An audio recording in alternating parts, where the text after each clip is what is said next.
OBC महासभा का 15 मांग सूत्रों को लेकर आज छतरपुर के अंदर में मेला ग्राउंड में एक कार्यक्रम यहाँ पर एक प्रदर्शन किया गया, जिसके अंदर में काफ़ी संख्या में ओबीसी समाज के लोग यहाँ पर एकत्रित हुए थे और छतरपुर नहीं अन्य जिलों से भी यहाँ पर ओबीसी महासभा के लोग आए थे।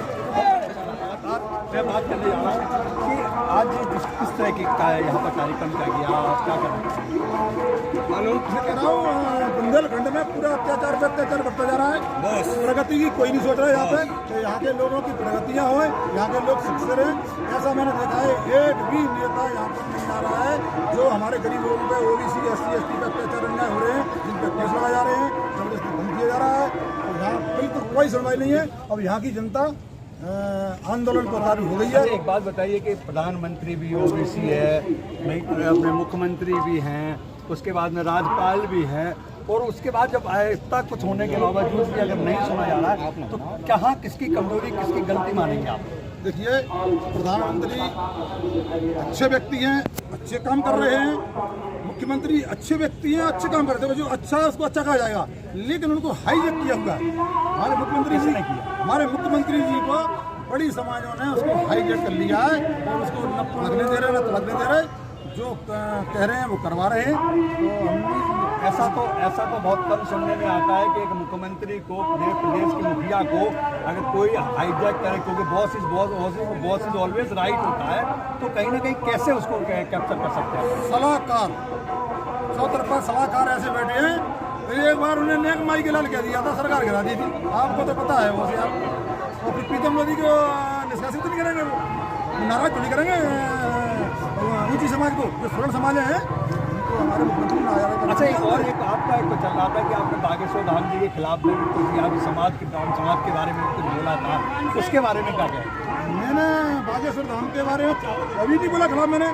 पहले अब कोई व्यक्ति मार देगा, टांग लेगा, क्या बोलते हैं उसको, ठगी बांध देगा, नकटा, ऐसी बातें शोभा देती है। नहीं, मैंने जो कहा रेता तो आमने सामने आ जा, मैंने कही पता पड़ जाएगा कौन किसको मारता है। आम सामने आते नहीं है, वहीं बैठे बैठे घरों में से ही मारते रहते हैं मंत्र फेंक के, और चिचक्का करते करते बैठे बैठे कितने मार देंगे चिचक्का करके। मैंने सुना था फिर आपने सोशल मीडिया में माफ़ी भी मांगी थी। नहीं, मैंने क्या है, मैंने माफ़ी मांगी थी कि मैंने अगर कोई गलत शब्द मेरे से निकल गया है, वो किसके कहने मांगी? मैंने माननीय उमाभारती ने कहा अगर कोई गलत शब्द निकल गया तो आप माफ़ी मांगिए। भीड़ समाज ने मुझे बुलाया, मैंने उस पर जाकर मैं माफ़ी मांगी। कोई व्यक्ति अगर गलत काम कर दे, अगर मुँह से निकल जाए, पढ़ा लिखा तो है नहीं, अगर मुँह से निकल गया मेरे से कोई शब्द मान के लिए, तो अगर निकल गया तो मैंने माफ़ी मांगी, तो फिर क्या बनता है उनका दायरा? माफ़ करना चाहिए कि नहीं करना चाहिए? लेकिन मुझे तो माफ़ नहीं किया, मुझे पार्टी से बाहर भी किया और केस भी दर्ज किया। और जिनने मुझे मारने की धमकी दी, जिनने कहा कि सराद आपकी साल का सराद खाली नहीं जाना चाहिए, प्रीतम लोधी को मरना चाहिए, तो ये क्या है? चुनिया पहन लो का प्रीतम लोधी को नहीं मार पाई, ये क्या है? ये क्या है? तभी तो जो ओबीसी SC ST इसमें पूरा ब्राह्मण समाज या पूरा एकत्रित थोड़ी होता है। अगर एक जन कोई कहता है कि सपोज दैट, मैं बुरा नहीं मानना, छोटा भाई हूँ आपका, जैसे मैं कहता हूँ या आप मुझे कहते हो कि हमारी आपकी व्यक्तिगत हो सकती है, लेकिन ना तो आपके धर्म से मैं, आपकी जात से मैं कुछ कह सकता हूँ, ना मेरी जात को आप कह सकते हैं। तो इसके बारे में क्या कहेंगे?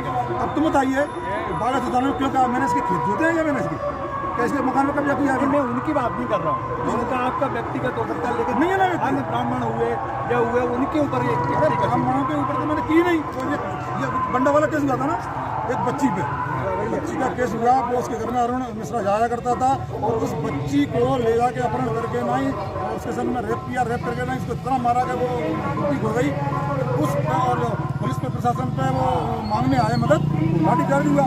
उस व्यक्ति में बोला मेरे ऐसे लोगों को घर में न घुसाया जाए, जैसे कि आसाराम है, जैसे हमारे को है। नहीं, इनके तो हम भी विरोधी हैं जो इस प्रकार से नन्ही बच्चियों को या समाज के किसी भी बच्चों के साथ में अत्याचार करें, उस समाज को भी हम कहते हैं, उस व्यक्ति को भी उस समाज का धनी तो नहीं मानते, वो अत्याचारी है, दुराचारी हम भी कह सकते हैं इस चीज़ को।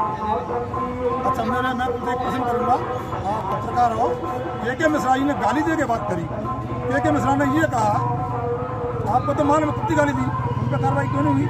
वो तो ये भी कह रहे थे उसको पतला फूलना मेरे से पीछे ले जाए, आज भी कायम हूँ मैं। तो के मिश्रा कोई बात कहे तो एक अलग तोली जाती है, प्रीतम लोधी ने बात कही वो अलग तोली जा रही है, ऐसा क्यों?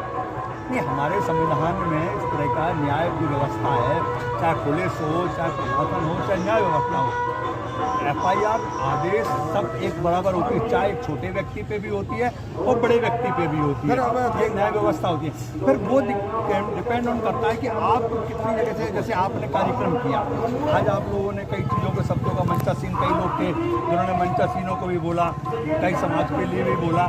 तो ये जो मेरा ये मानना है या करना चाहिए, कहीं ना कहीं पर समाज व्यक्तिगत पे खेल सकता है, पिछड़े हैं। किसी की व्यक्तिगत पे कोई गाली नहीं देना चाहिए, तो मैं भी दूंगा, गलत चीज़ है इसको, मैं नहीं मानता इसको लेकर नहीं। फिर वो अपनी राजनीति के चक्कर में रहता है व्यक्ति, अगर ऐसा करता है तो मैंने केवल इस घटना की घटना के उसमें कहा था, मैंने वो काट दिया, मेरा काट के नहीं कुछ परोसा गया, मसाले लगा के नहीं तरीके से, अब परोसा गया, फिर मुझ पर कायमी हुई, फिर मैंने माफ़ी मांगी, फिर मैंने पार्टी से बाहर कर दिया। 2 दिन 3 बजे एक पार्टी से बाहर, 3 पीढ़ियों का हमारा खून पसीने से हमने सींचा था, वो खत्म कर दिया हमारा। लेकिन इस नामे में क्या पूछना चाहता हूँ, उसने गालियाँ दी, हमारे समाज को बुरा भला कहा, इस पर कायमी क्यों नहीं और पार्टी से क्यों नहीं निकाला? ये तो मोदी क्यों? ये पार्टी का काम है, नहीं भाजपा की शिवराज सिंह सरकार का काम है भाई, ना मैं दिला सकता हूँ ना अन्य कोई जाता है। अच्छा, एक चीज़ और बताइए कि जैसे कि इस प्रकार पार्टी ने आपको निष्कासित किया, आगे प्रीतम जी का क्या स्टेप है, आगे किस तरह की लड़ाई लड़ेंगे OBC समाज? OBC SC और ST के लिए मैं तो निकल पड़ा हूँ, काला कफन नीला कफन लेके नहीं, और निकल पड़ा मैं पूरे देश में जाऊँगा और इनको सारी समाजों को OBC SC और ST को एक छत के नीचे लगाने का काम करूँगा। अभी तक मेरे को धमकियाँ मिल रही हैं मारने की, जान से मारने की, हम मार देंगे। कई तो टेलीफोन कर रहे थे मुझसे, एक दिन टेलीफोन कर रहे, एक साथ जान कह रहे प्रीतम ज़्यादा बोल रहे हो, मैंने कहा नहीं। फिर दूसरा प्रीतम ज़्यादा बोल रहे हो, मैंने रॉन्ग नंबर, एक डायरेक्ट है उसने, तुम चुनाव बोल रहे हो? अरे मैंने कहा सर हाँ बोल रहा हूँ। मैंने कहा आप लोग नामांकन करते हो हमारा, पहले तो नाम रखते थे तुम बलुआ, धनुआ, पेदू, अब की बात तुम्हें प्रीतम मोदी चमार कैसे रख दिया मेरा नाम? मैंने कहा सारा तो कौन थे वो? कौन समाज के होंगे भैया? बड़ी समाज ही कर सकते, छोटे वाले तो कर ही नहीं सकते ये बात। छोटी समाज तो आपके पास आया नंबर आए, वो नंबर लगते नहीं, दोबारा में लगा दोबारा लगे नहीं वो नंबर, भगवान जाने वो नंबर कहाँ से लाते हैं, मंत्र से ऊपर से मंगाते हैं कि नीचे से मंगाते हैं कि अपने से खोजते हैं। अच्छा प्रीतम जी मेरी बात मानिए, भौमितिक मूड तो नहीं है क्योंकि विधानसभा भी आने वाली है? नहीं, ये केवल एक चीज़ में केवल OBC और SC ST को मैं नौकरी देना चाहता हूँ।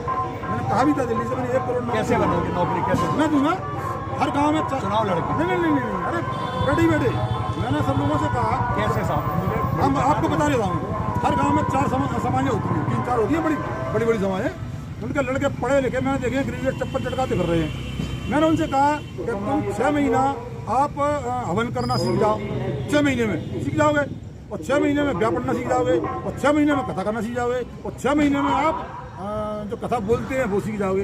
अब एक शादी में गए कितने पैसे मिलते हैं? 5000 रुपया। अगर तुम किसी का वो करने गए, नौसवा करने गए कितने दें? 300 रुपया। और किसी का कथा करने गए 50-50 1-1 लाख तुम्हारे बगल में ही ले रहे हैं, 10-10 5-5 लाख। तो मैंने की नौकरी लग गई। और दूसरी खाने पीने को टॉप मिलेगा तुम्हें, सेवा में लगी आप लोगों को, तो ये नौकरी लगी 1 करोड़।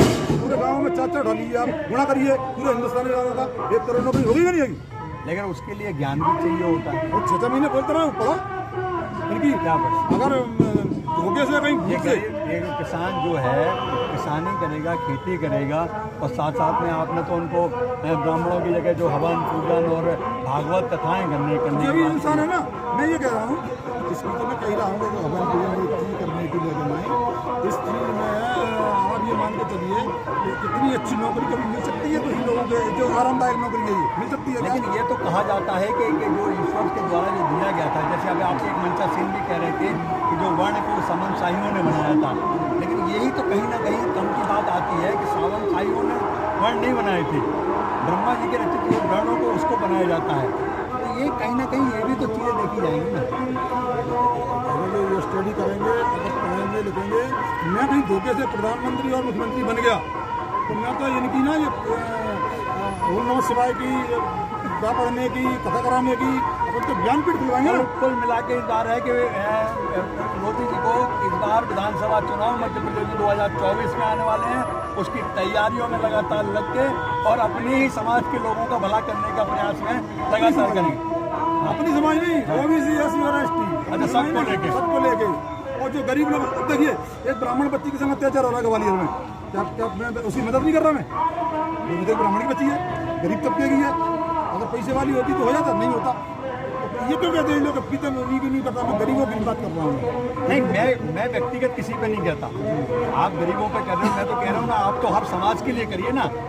आप एक, मेरा मानना ये जीवन में रहा है हर इंसान के लिए कि आप व्यक्तिगत एक समाज को नहीं, आप पूरे भारत के बिखरने के अंदर में जो हम सब इकट्ठे एकत्रित हैं, जो एक बुराई भी होता है उसको भी अच्छाई दिखा के हम करेंगे तो कहीं ना कहीं वो झुक जाता है, तो वो दिखाने का प्रयास हमें करना चाहिए ताकि वो मैं बहुत तर्री माफ़ी मांगी थी, मैंने ये कहा था बड़े दिल वाले होते हैं ब्राह्मण समाज, तो मैं इनको ब्राह्मण देवता बोलता था उस समय पर, देखा होगा आपने, कोई देवता नहीं बोलता है भारत के अंदर, केवल पीतम बोली देवता बोलता है। बड़े दिल के हैं, मुझे हाल माफ कर देंगे, लेकिन नहीं किया। ठीक है, मिश्रा जी को तुरंत कर दिया। लेकिन ब्राह्मण समाज आपसे लड़ने भी नहीं आई है ब्राह्मण समाज लोगों ने कहा है मार देंगे, पीट देंगे, जगड़ देंगे, उजड़ देंगे। व्यक्तिगत राय अलग हो सकती है, मैंने यही कहा ना कि इन भाइयों से मेरी अलग अलग बन रही है, लेकिन पूरे समाज, चाहे वो क्षत्रिय हो, चाहे ब्राह्मण हो, चाहे वैश्य हो, वो आपसे लड़ने नहीं आई है। व्यक्तिगत कोई भी कमेंट कर सकते हैं, जैसे आज के मंच से भी कई लोगों ने कहा वो अब समाज, ब्राह्मण समाज का लड़न चली जाएगी, नहीं जाएगी। तो व्यक्तिगत अलग चीज़ है, हर समाज में लोग अच्छे भी होते हैं और बुरे भी होते हैं, मेरा ये मानना ये है। अब तो ना आपने पत्रकार की वो दिमाग कर दिया, घुमा दिया होगा। तो ये हमारा मानना ये है कि आशा करते हैं कि वितम जी भी आगे के चुनाव के अंदर में भी अपना भाग आजमाएंगे और ओबीसी महासभा के लोगों के भविष्य के लिए और बच्चों के लिए भी भला करने की बात करेंगे, और आशा करता हूँ कि हर समाज को एक साथ लेकर चलने का प्रयास करेंगे। धन्यवाद।